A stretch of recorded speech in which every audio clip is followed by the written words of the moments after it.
வணக்க நண்பர்களே, எப்படி இந்த விஷயத்தை கணவனிடம் சொல்லப் போகின்றோம் என்று திகைத்து போய் அமர்ந்திருந்தாள் சப் இன்ஸ்பெக்டர் மாலதி. காவல்துறையில் இடமாற்றம் உத்தரவு வாங்குவது அவ்வளவு சுலபம் இல்லை.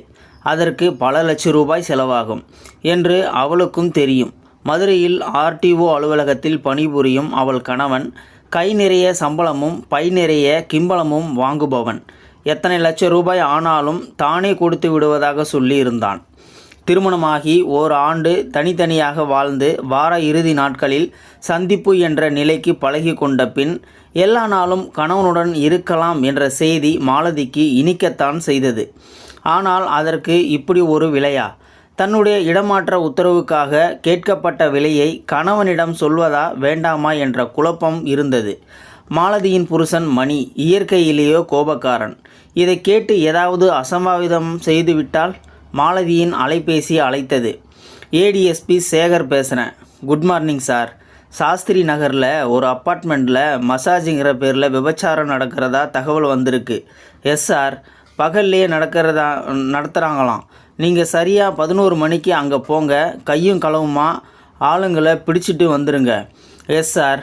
மணி 10:30 ஆகியிருந்தது. ஹெட் கான்ஸ்டபிள் பாண்டி வந்தவுடன் போகலாம் என்று தீர்மானித்தாள் மாலதி.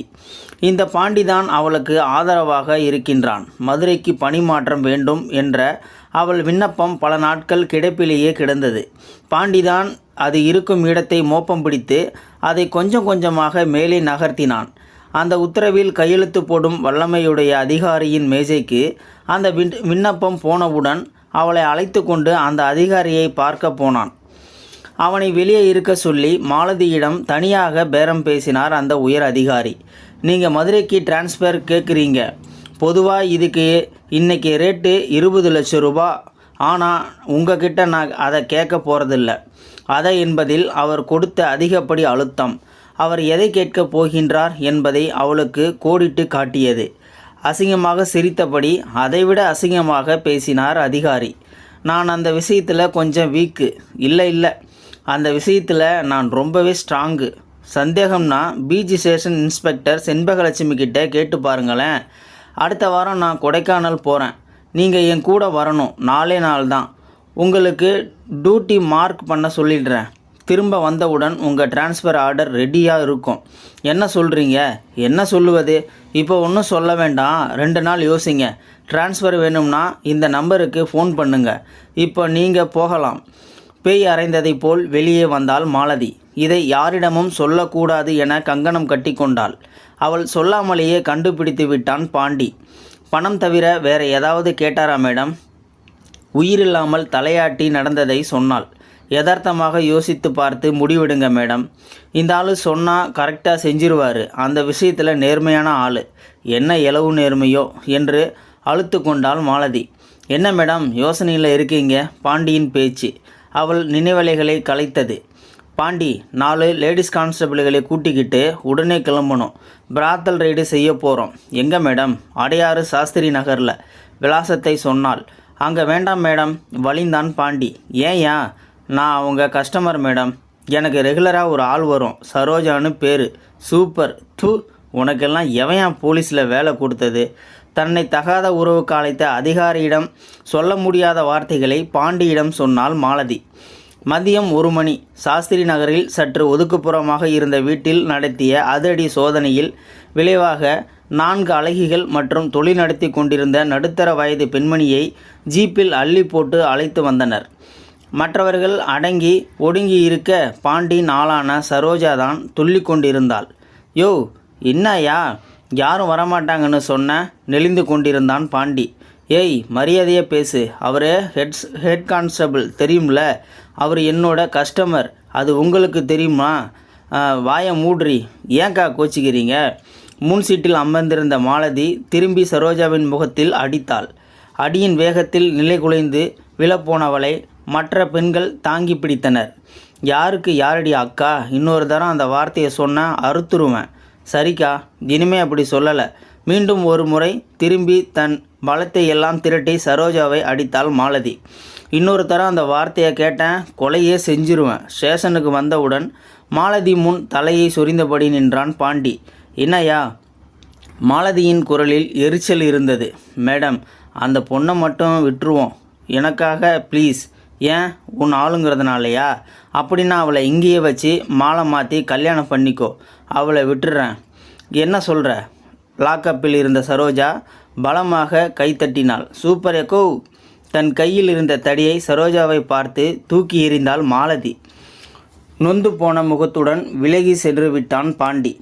பாண்டி, எல்லாருக்கும் பிரியாணி பொட்டலமும் டீயும் வாங்கி கொடுத்துரு. நாளைக்கு காலையில் தான் கோர்ட்டுக்கு கூட்டிகிட்டு போக போகிறோம். சாயங்காலமாக எஃப்ஐஆர் போட்டுக்கலாம். சுரத்தில்லாமல் சரி என்றான் பாண்டி. அவன் கையில் தனியாக 100 ரூபாயை வைத்தாள் மாலதி. உன் ஆளுக்கு ஏதாவது ஸ்பெஷலாக வாங்கி கொடு. பாண்டியின் முகம் மலர்ந்தது. ஸ்டேஷனை பார்த்துக்கோயா, நான் சாப்பிட்டு வந்துடுறேன். உன் ஆளோட பேசு, ஆனால் அத்துமீறாமல் பார்த்துக்கோ, சரியா? Yes madam. சாப்பிட்டு கொண்டிருக்கும் பொழுது மாலதியின் கணவன் அவளை அழைத்தான். போன விஷயம் என்னாச்சு? அது வந்து ஏன் இழுக்கிற? விஷயத்த சொல்லு. பணம் நிறையா கேட்டாங்களா? எவ்வளோ கேட்டாலும் கொடுத்துருவோம். பணம் கேட்கலங்க. அப்புறம் தடுமாறி விஷயத்தை சொன்னாள் மாலதி. தன் கணவன் கோபம் வந்து காய்ச்சி மூச்சு என்று கத்தப் போகின்றான் என்று நினைத்தாள். ஒருவேளை இந்த போலீஸ் வேலையே வேண்டாம், நான் சம்பாதிப்பதே நமக்கு போதும் என்று சொல்லி விடுவான் என எதிர்பார்த்தாள். அப்படி சொன்னால் உடனே வேலைக்கு வந்து தலைமுழுகிட்டு மதுரைக்கு ரயில் ஏறிவிட வேண்டியதுதான் என்று தீர்மானித்தாள். அப்பா, என் வயத்தில் பால வார்த்தை. செல்லம் 20-30 லட்சம் ரூபாய் கேட்டுருவாங்களோன்னு பயந்து போயிட்டேன். நான் வீடு வாங்குறதுக்காக வச்சுருந்த பணத்தை கொடுக்கணுமேனு நினச்சேன். பைசா செலவில்லாமல் காரியம் முடியணும்னு இருக்குது. வண்டியூர் மாரியம்மனை நல்லா கும்பிட்டுக்கிட்டு ஆஃபீஸர் கூட போயிட்டு வந்துருமா. தன் சாப்பாட்டு இலையிலேயே வாந்தி எடுத்து விட்டாள் மாலதி. அது எப்படி ஒரே வாக்கியத்திலேயே சோரம் போ, மாரியம்மனை கும்பிட்டுக்கோ என்று தன் கணவனால் பேச முடிகின்றது? கல்லாவில் அமர்ந்திருந்த ஹோட்டல் முதலாளி ஓடி வந்தார். நீங்கள் வேறு இடத்துல போய் உட்காருங்க மேடம், உங்களுக்கு புதுசாக இலை போட்டு சாப்பாடு போட சொல்கிறேன். வேண்டாம் சார், என்னால் சாப்பிட முடியாது, வயிறு சரியில்லை, நான் வரேன். மாலை 4 மணி. தன் காவல் நிலையத்துக்கு வந்து சேர்ந்தாள் மாலதி. லாக்கப்பில் இருந்த சரோஜாவுடன் சல்லாபம் செய்து கொண்டிருந்தான் பாண்டி. அவளை பார்த்ததும் சட்டென்று விலகி ஓடி வந்து விரைப்பாக ஒரு சல்யூட் வைத்தான். என்ன மேடம், சோர்ந்து போயிருக்கீங்க, சாப்பிடலையா? சாப்பிட முடியல பாண்டி. ஏன் மேடம்? தன் கணவன் சொன்னதை கூறினாள். அப்புறம் என்ன மேடம், அவரே ஓகே கொடுத்துட்டார்ல. ஆஃபீஸருக்கு போன போட்டு விஷயத்தை சொல்லுங்க, காரியத்தை முடிங்க மேடம். ஆஃபீஸுக்கிட்ட பேசும்போது என்னை பற்றி 4 நல்ல வார்த்தை சொல்லுங்கள் மேடம். மாலதிக்கு வெறுப்பாக இருந்தது. ஸ்டேஷனுக்குள் இருக்கவே பிடிக்கவில்லை. பால் வியாபாரிகள் சாலை மறியல் செய்து கொண்டிருப்பதாக தகவல் வரவே உடனே கிளம்பி போய்விட்டாள் மாலதி. இரவு 7 மணிக்கு திரும்பி வந்தபோது லாக்கப்பில் கதவோடு ஒட்டி நின்றபடி சரோஜாவை கொஞ்சி கொண்டிருந்தான் பாண்டி. இந்த கழுதுகளை 4 தட்டி விசாரித்து எஃப்ஐஆர் போடுவோம் என்று தீர்மானித்தாள் மாலதி. விஷயத்தை சொன்னவுடன் லாக்கப் அறைக்குள் மாலதிக்கு ஒரு நாற்காலியை கொண்டு வந்து போட்டான் பாண்டி. சரியா சாப்பிடலையாக்கா? முகத்தில் சுரத்தையே இல்லையே. சரோஜா அக்கா பாட்டு பாட ஆரம்பித்தவுடன் மாலதிக்கு எங்கிருந்து தான் அந்த கொலை வெறி வந்ததோ தெரியவில்லை. பாண்டி கையில் இருந்த லத்தியை பிடுங்கி சரோஜாவின் வாயிலேயே போட்டாள். சரோஜாவின் சில பற்கள் உடைந்து உதடு கிழிந்து இரத்தம் வடிந்து கொண்டிருந்தது. நல்ல வேளையாக சரியான சமயத்தில் தடுத்து நிறுத்திவிட்டான் பாண்டி. இல்லாவிட்டால் மாலதிக்கு இருந்த ஆத்திரத்துக்கு சரோஜா லாக்கப்பிலேயே சமாதி ஆயிருப்பாள்.